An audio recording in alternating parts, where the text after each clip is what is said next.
Jina langu naitwa Emmanuel Amos Luhamba, ni kaimu afisa maendeleo ya ardhi halmashauri ya mji wa Njombe. Kwa leo tumefika hapa katika eneo la kituo cha afya ya kata ya Njombe mjini kwa ajili ya kuangalia kero na kusikiliza kero za wananchi ambazo wamekuwa wakizilalamikia juu ya ujenzi unaoendelea hapa katika kituo cha afya Njombe mjini. Kero ya kwanza ambayo wananchi walikuwa wanaihoji, walikuwa wanatamani kuwe na barabara hapa katikati na ukatiza kwenye kituo cha afya yanayounganisha makazi yao au maeneo yao ya biashara na maeneo mengine yaliyoko ng'ambo, ambapo ni upande wa stendi ya zamani kama ambavyo inaonekana, na wao wanafanya biashara katika eneo la upande wa kushoto, na wanatamani kuwe na barabara ambayo inaweza ikakatiza hapa katikati ili wawe wanapita katika eneo hili. Lakini kero ya pili, ujenzi unaoendelea hapa, kuna msingi ambao umechimbwa ambapo bado haujaanza kujengwa, kwa sababu tuko kwenye msimu wa mvua na maji ambayo yamekuwa kituama yakijaa na hatimaye yanaanza kutiririka kwenda kwa wananchi.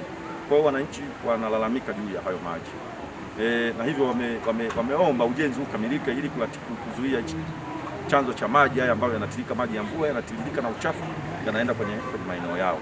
Kwa tumekaa, hoja ya kwanza tumewaelimisha, eneo hili liko katikati ya mji wa Njombe, tunaita CBD, Central Business District, na ndipo kitovu cha mji wa Njombe ambapo tunaanzishwa. Eneo hili lilifanywa usanifu wa mipango miji kwa maana ya upangaji na kupimwa mwaka 1959 katika eneo hili.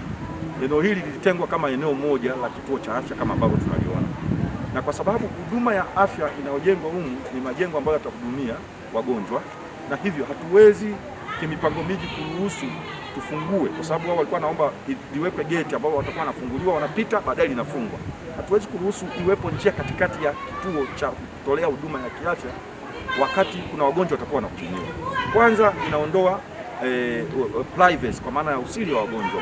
Wagonjwa wanahitaji utulivu, wanahitaji maeneo tulivu wanapotibiwa, lakini ingeleta mwingiliano kuruhusu wananchi kupita katikati ya kituo cha afya na huduma za kiafya zikiwa zinaendelea. Kwa hiyo tumewaambia hilo jambo haliwezekani kulingana na usanifu wa mipango miji. Eneo hili ni moja na hivyo hatuwezi kutoa barabara, na hivyo wameelewa.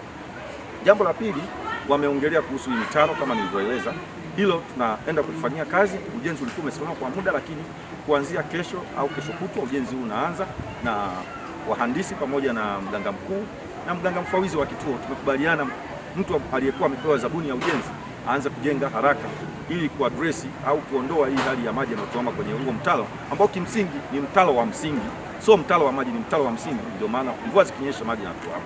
Hivyo tumekubaliana, lakini kuna kipengele kingine kwenye upande ambapo kituo kinafanya kazi. Kuna sehemu huwa inatoka maji kutokea kwenye kituo cha afya, na kwenyewe tumekubaliana tunaenda kukaa na watu wa afya pamoja na mazingira na wahandisi, watakuja kuangalia namna ya kutreat. Na hivyo jambo hili limeisha, na tunawashukuru sana wananchi wa mtaa Kiva, hasa wanaokaa katika viunga hivi kwa kuelewa. Tumewaelimisha umuhimu wa kituo cha afya na umuhimu pia wa biashara zao, kwa sababu wao wanataka watu wapite hapa ili waende kwenye biashara zao, na hivyo tumewaomba waweze kuelewa, na tumemaliza jambo hili kwa usalama kabisa. Wameona umuhimu wa kituo cha afya na umuhimu pia wa biashara zao. Lakini jambo la mwisho, wameomba juu ya barabara ambayo inapita hapa kwamba iboreshwe, na hivyo tumelichukua kwa sababu serikali inafanya kazi kwa bajeti, tutaliwasilisha kwa viongozi wetu na litafanyiwa kazi kwa kulingana na upatikanaji wa fedha. Asante sana. Mimi niwaombe tu kwa niaba ya mkurugenzi na timu nzima ambayo tulihudhuria waweze kuwa watulivu ili tuweze kufanya maendeleo ya kujenga mji wetu. Lakini tunamshukuru sana, tulikuwa tumeambatana pia na viongozi wetu wa mtaa, kwa maana mwenyekiti na mtendaji, na ofisi ya mbunge kwa maana ya katibu wa mbunge, tulikuwa tumeambatana naye hapa pamoja na mheshimiwa diwani. Tuwashukuru sana kwa ushirikiano waliotupa, na wameongea na wananchi, maana mheshimiwa mbunge na mheshimiwa diwani na mwenyekiti wa mtaa ndio wawakilishi wa wananchi. Tumeongea nao na tumekubaliana ujenzi uendelee, na kuhusu maboresho ambayo wameeleza ya mtalo, barabara, yatafanyiwa kazi.